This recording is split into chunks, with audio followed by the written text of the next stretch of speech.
నమస్తే.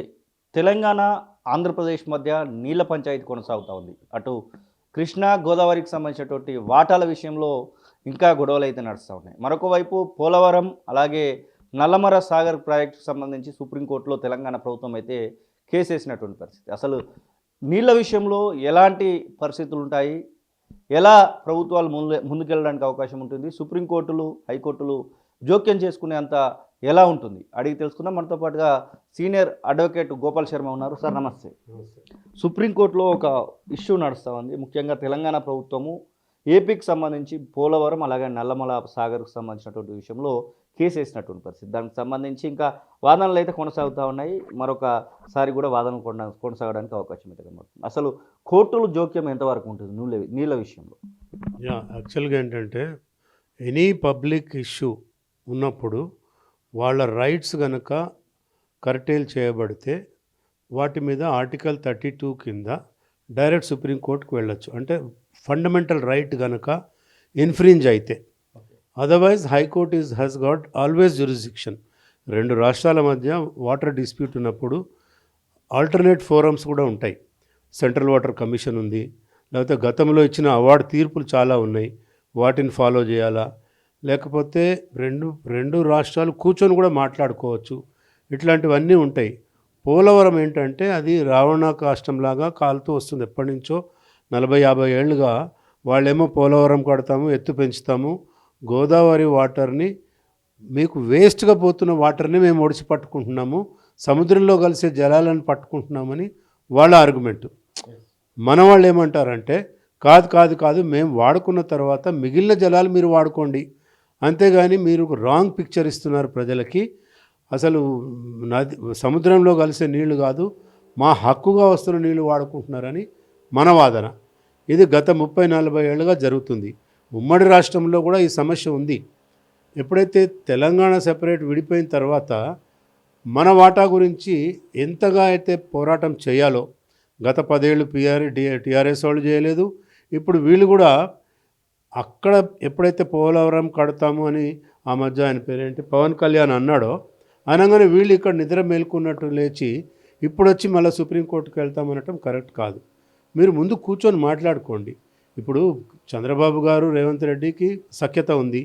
గతంలో ముఖ్యమంత్రులకి వాళ్ళకి కొట్లాట కాకుండా వీళ్ళు సఖ్యత ఉంది కాబట్టి కూర్చొని మాట్లాడుకోండి, ఒక అగ్రిమెంట్ రాసుకోండి, అఫీషియల్గా ఆర్బిట్రేషన్ చేసుకోండి. మనకు హైకోర్టు, సుప్రీంకోర్టే కాకుండా ఆల్టర్నేటివ్ రెమెడీ అని ఉంది, ఇది ఆర్బిట్రేషన్ మెకానిజం ఉంది. రెండు రాష్ట్రాలు కూర్చొని ఒక రిటైర్డ్ చీఫ్ జస్టిస్ని లేకపోతే సుప్రీంకోర్టు రిటైర్డ్ జడ్జిని పెట్టుకొని కూర్చొని కూడా మాట్లాడుకోవచ్చు. అవన్నీ చేయకుండా ఘర్షణ వాతావరణంలో సుప్రీంకోర్టుకు పోవటం అనేది సమంజసం కాదు. వాళ్ళైనా వీళ్ళైనా ఇప్పుడు ప్రజలేదో అంటారని భయపడి కోర్టులకు వెళ్ళడం కాదు కదా. మీరు మీ హక్కులు మీరు అడగండి. వాళ్ళకి నిజంగా వాళ్ళను పరివాహక ప్రాంతంలో నది ఎంత పోతుంది, ఎంత శాతం నీళ్లు వాడుకోవచ్చు అనేది బచావత్ ట్రిబ్యునల్ అవార్డులోనే ఉంది. అది పేరే బచావత్ ట్రిబ్యునల్. అది అవన్నీ వదిలేసి ఘర్షణ వాతావరణం అనేది కరెక్ట్ కాదు. Court will have jurisdiction over water. అయితే బిఫోర్ దట్ వాళ్ళు మిగతా ఫోరాలకు వెళ్ళాలి. సెంట్రల్ వాటర్ కమిషన్ ఉంది, వీటిలో మీరు మీ ఆర్గ్యుమెంట్స్ చెప్పండి, తర్వాత కదా సుప్రీంకోర్టు పోయేది. సో చూద్దాం. ఇప్పుడు అదొకటే కాదు కదా, బనకచర్లో ఉంది, ఈ పోలవరం నల్లమల సాగర్ ఉంది.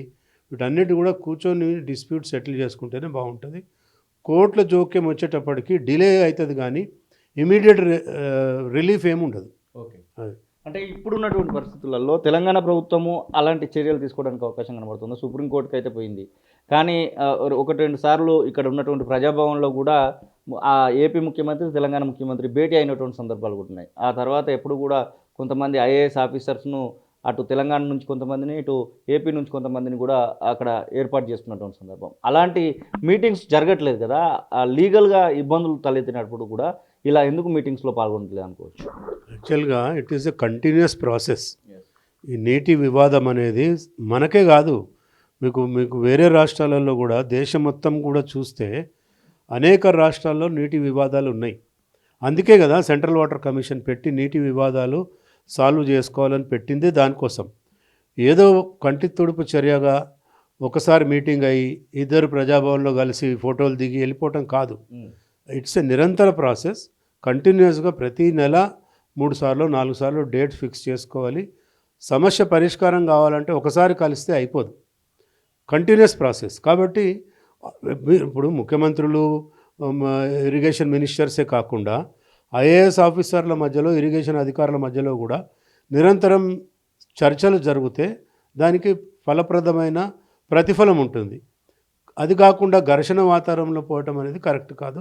ఇప్పటికైనా మించిపోయింది లేదు. ఇప్పుడు సరే, ఇప్పుడు టీఆర్ఎస్ వాళ్ళు తిడుతున్నారనో, బీజేపీ తిడుతున్నారనో, రేవంత్ రెడ్డి సుప్రీంకోర్టు పోయినట్టు కనపడుతుంది. అట్లా కాకుండా చిత్తశుద్ధి ఉంటే కంటిన్యూస్ ప్రాసెస్లో కూర్చోండి, మీరు కూర్చొని చర్చలు చేయండి. అదప్పుడు ఒక పరిష్కారం వస్తుంది. పరిష్కారం కానప్పుడు ఆర్బిట్రేషన్ పోండి. ఆల్రెడీ సుప్రీంకోర్టు రిటైర్డ్ జడ్జెస్ ఆర్బిట్రేషన్స్ చాలా ఉన్నాయి కదా, ఆల్టర్నేట్ మెకానిజం. అంతేగాని కోర్టుకు పోతే వాళ్ళు ఏదో ఆర్డర్ ఇస్తారు, 6 నెలలో సంవత్సరమో అట్లా ఉండిపోతుంది. వీళ్ళు ఈ ప్రభుత్వం మారిపోతుంది, వచ్చేవాడు అసలు పట్టించుకోడు. పర్మనెంట్ సొల్యూషన్ ఉండాలంటే కూర్చొని మాట్లాడుకోవటమే సొల్యూషన్. పోటాపోటీ పీపీటీలలో నడుస్తూ ఉంది. అసెంబ్లీ సాక్షిగా ఇటు అధికార పార్టీ పీపీటీలు ఇస్తూ ఉంటే, మరొక వైపు బీఆర్ఎస్ సంబంధించినటువంటి భవన్లో అటు బీఆర్ఎస్ పార్టీ పీపీటీలు ఇస్తూ ఉంది. Vedire Sriram central water board ex మెంబర్ను పట్టుకొని బీజేపీ పీపీటీ ఇస్తూ ఉంది. ఈ పీపీటీలు ఇప్పుడు ఉన్నటువంటి పరిస్థితులలో ప్రజలకు అవసరం అంటారా? నాకు తెలిసి Vedire Sriram is a real water expert. వాళ్ళ ఫాదర్ కూడా చీఫ్ ఇంజనీర్గా చేశాడు, ఈయన కూడా చదువుకున్నాడు. దేశంలో ఉన్న మొత్తం నదుల మీద అవగాహన ఉంది ఆయనకి. ఆయన పీపీటీ నేను చూడలేదు కానీ తెలుసు ఆయన గురించి నాకు. ఆయన పర్ఫెక్ట్గా చెప్తాడు, బయాస్డ్ లేకుండా. ఇప్పుడు హరీష్ రావు ఉన్నాడు, ఆయన ఏం ఎక్స్పర్ట్ అండి? ఐటీఐయో ఏదో చదివాడు నాకు తెలిసి. ఆయన ఏమన్నా వాటర్ ఎక్స్పర్టా? అసలు ఈ మొత్తము గోదావరి వాటర్ కానీ, కృష్ణా వాటర్ కానీ 299 టీఎంసీలకే అగ్రిమెంట్ చేసి ఒప్పుకున్నదే కేసీఆర్.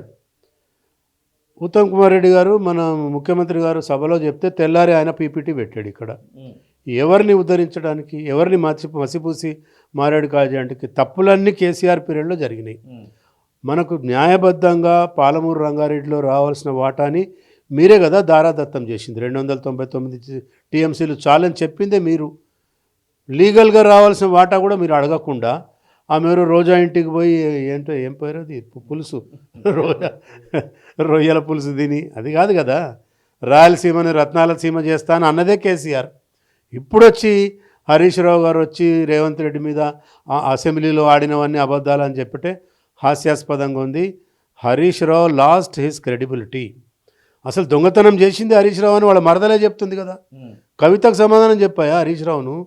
ముందు ఆమెకు సమాధానం చెప్పక ప్రజలని మభ్యపెట్టడానికి తెలంగాణ భవన్లోనో అక్కడెక్కడో వాళ్ళ ఆఫీస్లో కూర్చొని పీపీటీ ఇవ్వటం అనేది సమంజసం కాదు.